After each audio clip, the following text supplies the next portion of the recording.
Hey everyone, today I'm going to discuss, and excuse my pronunciation, but I'm going to try, Gloria Anzaldúa's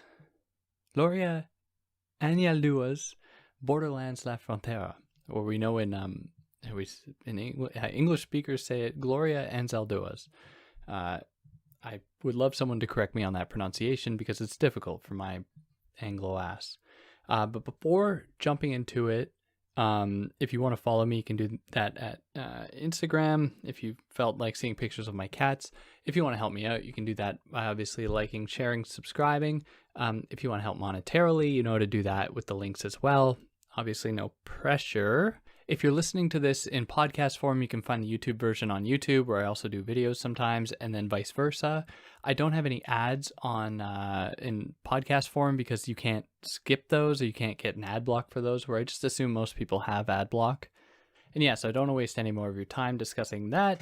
Let's jump into it. Now, I want to say as a preface that obviously I'm coming at this text with very little, if not any, knowledge about Chicana or Latina culture or identity. And so I really want to put that up front, that I'm coming at this with the most limited possible understanding. With that being said, I spent a great deal of time trying to grasp with, not only the Spanish that's embedded within the text here, but the references to, indigenous myth, to Mexican beliefs that I otherwise wouldn't know. So while I'm going to try and present the most holistic, full presentation of this as I can, you cannot fully grasp what's going on here without reading it yourself. So you must do that because there's poetry baked into this, including, beautiful poetry in Spanish that even if you don't know the language, you can read it and you can still, assuming you know English, you can still, feel the beauty of the kind of rhythmic patterns and the rhymes that really, for me, stand out a lot. So obviously this starts with it, like any other book, with chapter 1, the homeland, Aztlan, which refers to the Southwest United States. So the Aztecas del Norte are the largest single tribe of indigenous people in the Americas southwest, in the American Southwest. That is the Aztlan. Sorry for my stumbling here, but I'm good. I'm on track now. So these people once occupied a land that is now recognized as two lands. That is, you have the Mexico and the United States. But the people who are the descendants of said indigenous people, exist on both. They exist both in northern Mexico, down into southern Mexico, into the southern United States. So they occupy both of these territories, and they occupy the borderlands between the two territories. And the U.S. and Mexico for Anzaldúa's stands in for a meeting place of the first and third world that is with a very clear dividing line, especially in how it has been propagated by Trump, to have a very stark divide between the imagined third world and the imagined first world. But this effort is almost for naught. In fact, it produced something of the opposite that it was meant to. So we had this border constructed, or this idea of a border. And as we probably know, a border is meant to divide. It is meant to dichotomize. It is meant to create a distinction, a very clear one at that. But it actually had the opposite effect. And it actually constituted a third space. That is a space that is indeterminate, a space that does not abide by the binary distinction that a border presupposes. The border culture for Anzaldúa's, I really hope I'm pronouncing that right. The border culture for Anzaldúa is in a constant state of transition. It is the meeting place of a plethora of different cultures. It is essentially for her occupied by the perverse, the queer, the troublesome, the mongrel, the mulatto, the half-breed, the half-dead, who are all viewed as per, the normative operational viewing institutions. They're regarded as abnormal. But this abnormality is kind of fragile. That is, in a lot of cases, this abnormality can be corrected if people simply identified with either the Mexican recognized national identity or the American one. Most often the American one, because that affords certain privileges. Obviously we can think of things like the model minority here, or tokenism, or anything like that. And with it comes obviously certain privileges, but also quite a few negative side effects that we'll get into a little bit as we go on here. Now, of course, the kind of distinction we see drawn between the United States and Mexico is extremely problematic, considering the fact that for many millennia, indigenous people occupied that land without such a distinction. Now, this isn't to say that there weren't indigenous nations that had some recognition about land, but in no way was it nearly as neatly demarcated as the mapped borders we see it. So then she gets into the kind of history of colonization here, describing the way that following Spanish invasion of the Americas, what we saw was the decimation of the indigenous people around that area, that is southern United States, North Mexico, Central America. We saw that population reduced from 25 million to about 1.5 million in just 50 years, which is a pretty significant decrease in the population. And of course, disease plays a significant role there, which people weren't necessarily aware of, I assume, even though while they may not have had knowledge about viruses, they were very aware of what was happening and didn't want to reduce its effects. But there is a bit of a lingering mystery here, and that is why 1.5 million people? Why did anyone survive? Well, Anzaldúa suggests that suggests that these are the people that mingled. These are the people that, to some extent, became hybrids of indigenous culture and Spanish culture, taking in some degree of immunity with that. And they were the first mestizos, so the people that are a kind of mix of both. They are a blend, or a mestiza in the case of women. So these were, and their offspring would then come to be the Chicanas, Mexican Americans, people that are these hybrids of two or more different cultures. Now, mingling was obviously occurring, but this mingling was tempered by the establishment of very clear splits between, colonizing Europeans and indigenous people. And obviously what came with that is a recognition of a superiority on the part of Europeans, at least educationally, or at least that belief, and religiously, that they then used to further subjugate the indigenous population. So it wasn't as though mingling was just occurring to no end. There were these very clear distinctions still in play. And these distinctions came to be galvanized in the form of the United States, which was diametrically opposed to Spain, which was, the new distinction between not only European people and indigenous people, but the British colonizers and the Spanish ones. So what was seen then was a kind of mingling in what was then Mexico. And then there was a kind of homogenization with slaves, of course, in the colonies in the United States. And of course, the Americans weren't satisfied with this, and they took over. For anyone who knows basic American history, they then took over Texas, Colorado, California, Arizona, all from New Mexico, all from, I guess, the Spanish descendants, the descendants of Spanish colonization, which meant that the border between the United States and Mexico got pushed down some 100, 150, maybe a little more, bit more miles. Now, what happened was people had kind of a choice. Either people could go down with the border and then be still in Mexico, but they were in essentially an alien territory that was unfamiliar with them, even though it was still the same country. Like, if you need a way to imagine that, imagine someone from rural Texas suddenly having to live in Manhattan. Like, it would be a very unfamiliar scene to them, and one that they perhaps wouldn't be able to thrive in just because it is so different to them. So you had people that did that, and of course they were disenfranchised, which made them vulnerable to exploitation, or you had people that stayed who lost their land and had to then be exploited just to make a living to be able to survive. So there was no winning in this situation.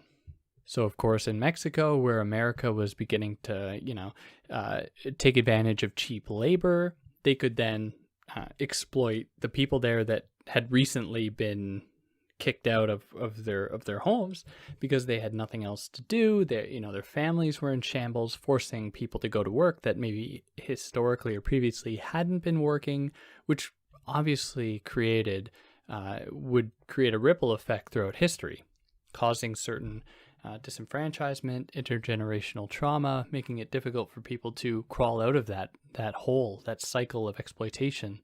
So these American companies, these American capitalists would exploit these people. And to that, they would say, well, we can get paid more if we just did this 100 miles up or just in the southern United States. So why not go there? And of course, that was met with terrible hardships. Not only was it difficult to get into the United States with various people exploiting them to get in, like coyotes, making it exceptionally difficult to do it safely. But then once they arrived there, it was a matter of trying to survive in a country that hated them. So that chapter kind of sets the stage for the situation that Anzaldúa finds herself in, and that she wants to begin to think through in terms of her own Chicana identity, her own Mexican-American identity, one that she doesn't want to situate within either. Specifically, she locates herself firmly within this kind of interstitial, liminal space between the United States and Mexico. And that puts us here into chapter 2. And excuse my pronunciation. Movimientos de rebeldia y las culturas que traicionan, which roughly translates into movements of resistance and the cultures of betrayal.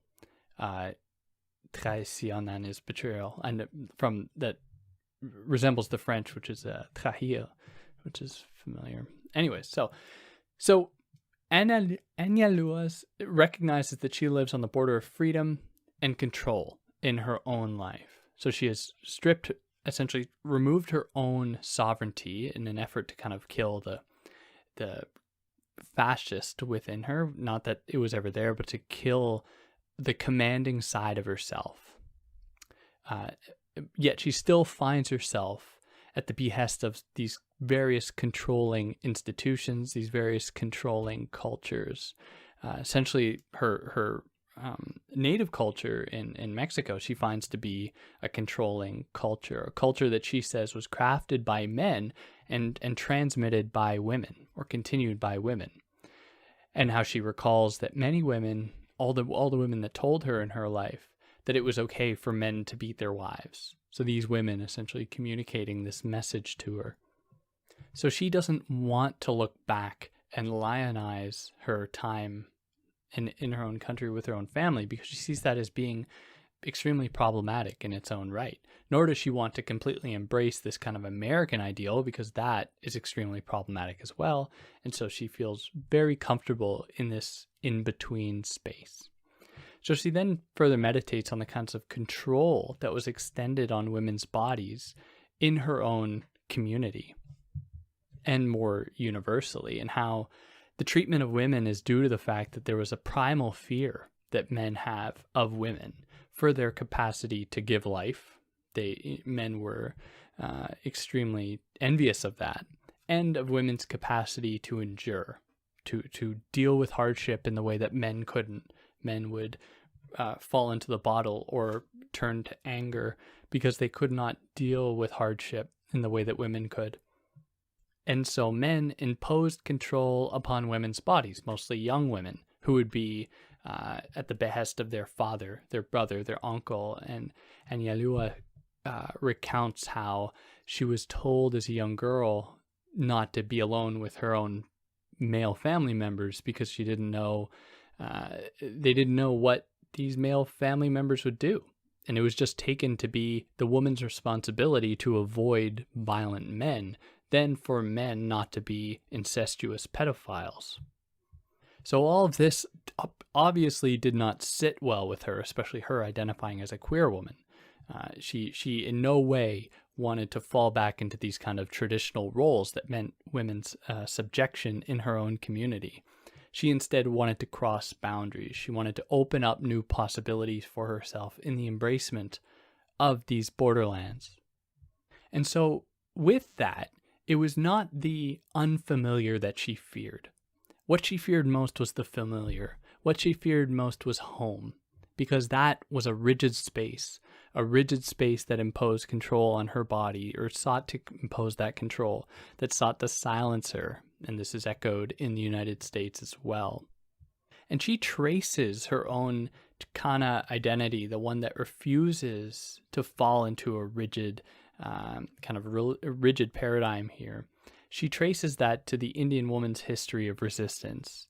So as such, she essentially, as I kind of already said, she had an ambiguous relationship to her homeland.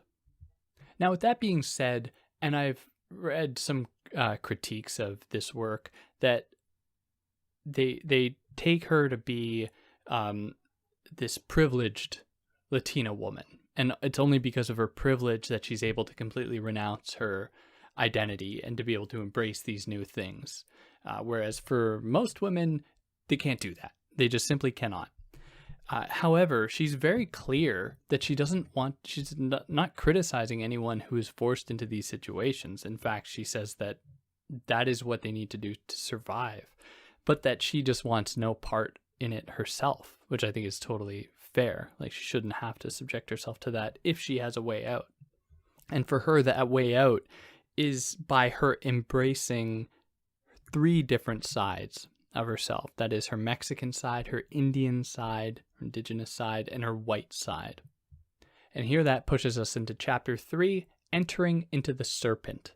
Now, this is where it gets extremely difficult for me as someone who isn't familiar with this, the kind of mythos that inspires Anzaldúa's reading of the situation. But I'm going to try. So the serpent antedates humanity, and yet still desires to mingle with humanity. And the snake occupies more than one world. The snake exists in many worlds. And the snake has the forked tongue, right? It's double pronged. It's like it embraces 2 different things. It has a dual identity, and it gets this from we get this from the Vedic tradition, where the snake wanted to eat the soma so bad that it was pushing its tongue up on the ground, and that's what produced the kind of forked tongue effect.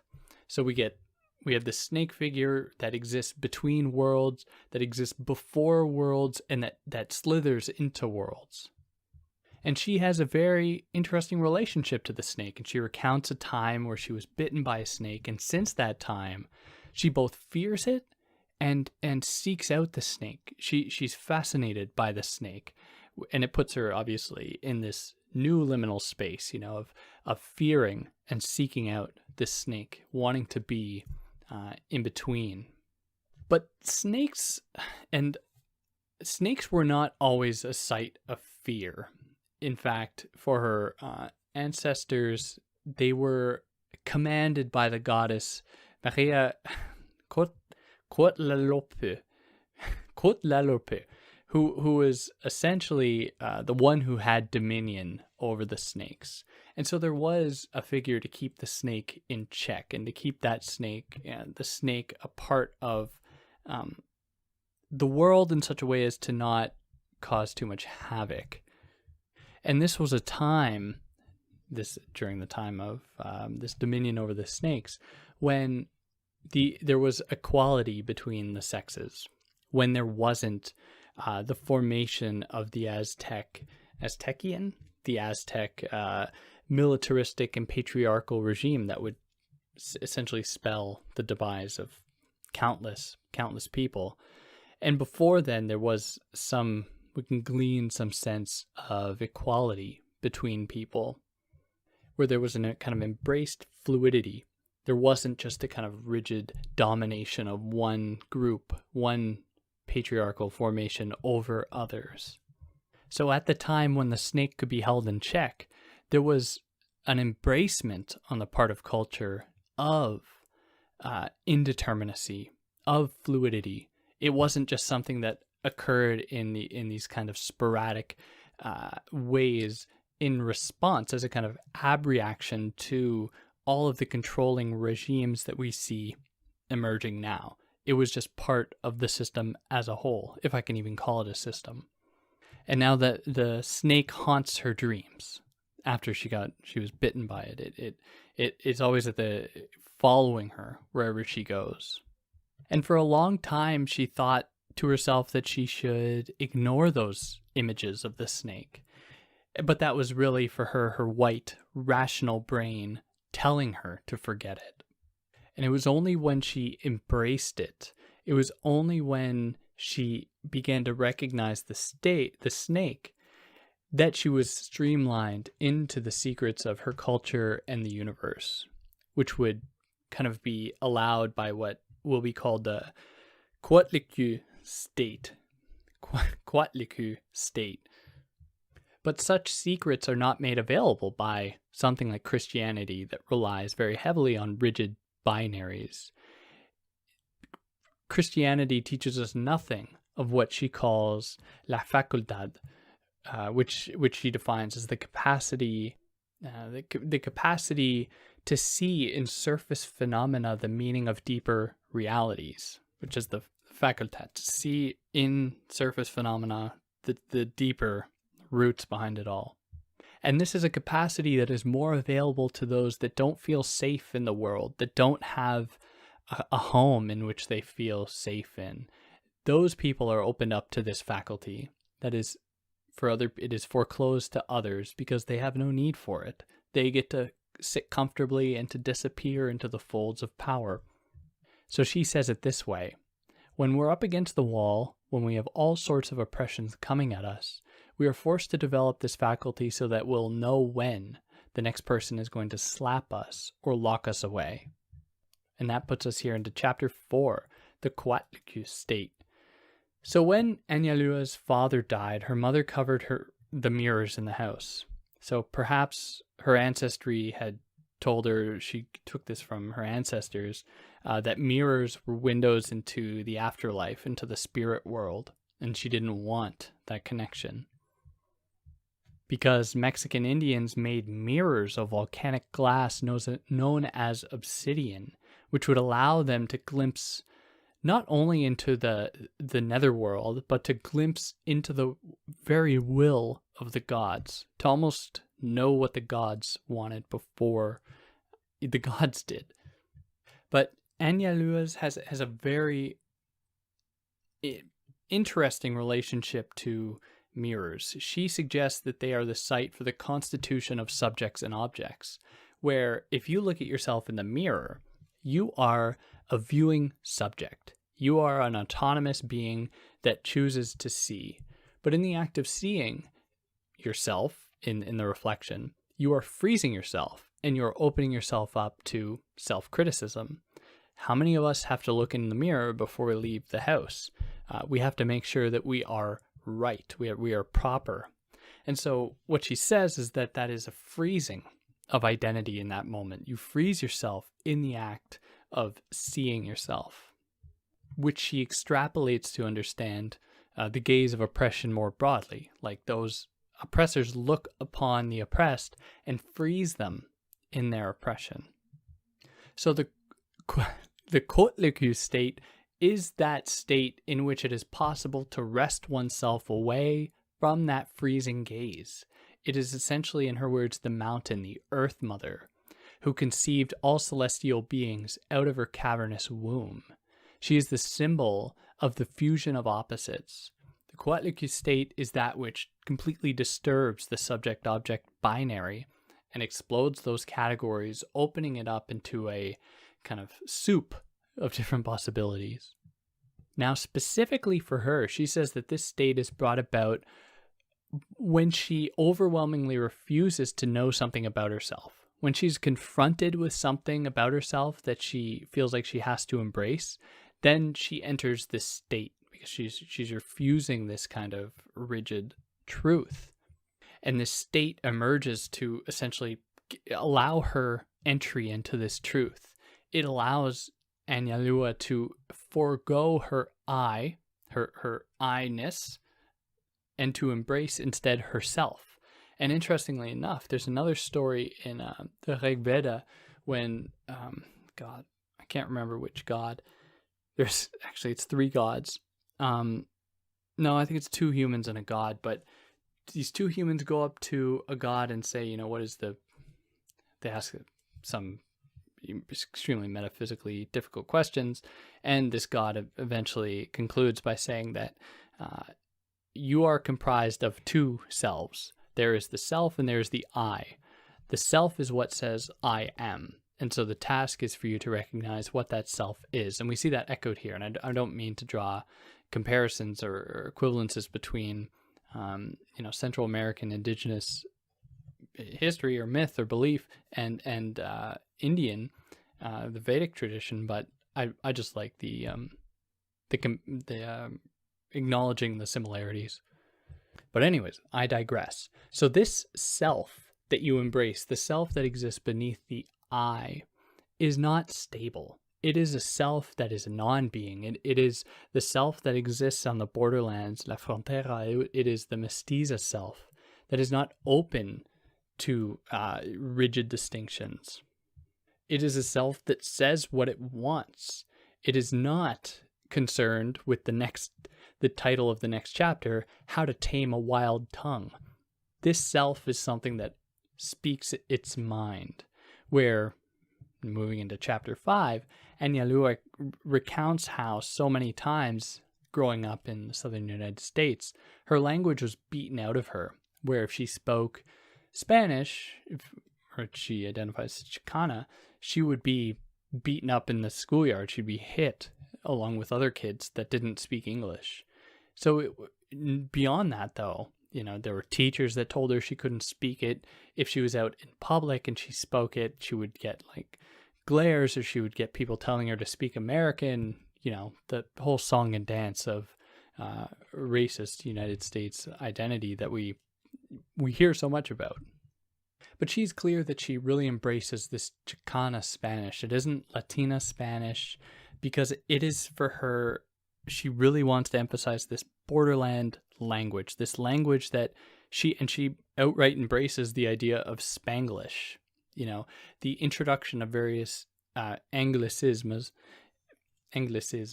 into her Spanish language, because she sees herself existing on the borders of both and taking from both.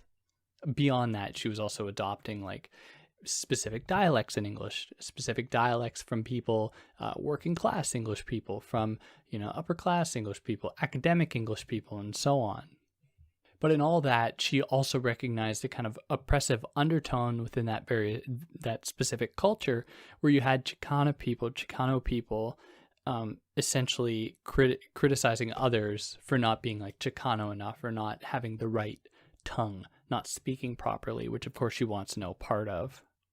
So with every opportunity she could get, she would love to embrace her in Mexican heritage, even if it was within an American setting, like seeing Mexican films, Mexican-made films or music or anything like that. And that propels us here into chapter 6, Tlili Tlapali, the Path of the Red and Black Ink, where the movies she was watching, she loved to create and write stories. She loved essentially being creative. And it is in this side of her that she recognized the fundamental difference between Western art and her Mexican heritage art, where she saw that Western art are things that go in museums and they're put behind lock and key, and there are people with machine guns guarding them. They're closed off from the people, whereas indigenous art is something that is kept in sacred places. Like she says, the home. The home is a sacred place. It's not this functional, instrumental place where you have to just recharge your batteries, just to go back to your 9 to 5 the next day. It is instead a place for communal activities, for communal settings, where art can be displayed for the community. So she prescribes to the West a kind of loosening of its restrictive or its emphasis on control, where, not even with its own culture, where it takes the art pieces that it likes and puts them in museums and locks them away, but the fact that historically, white European settlers have gone all over the world, taken the kinds of art that they like, throw them in their own museums, completely uprooting them from their contexts. And in this kind of interaction where you have this engagement with other cultures by these white settler colonists, you don't see the kind of mestiza or mestizo identity forming that Anzaldúa embraces, because it is one of domination.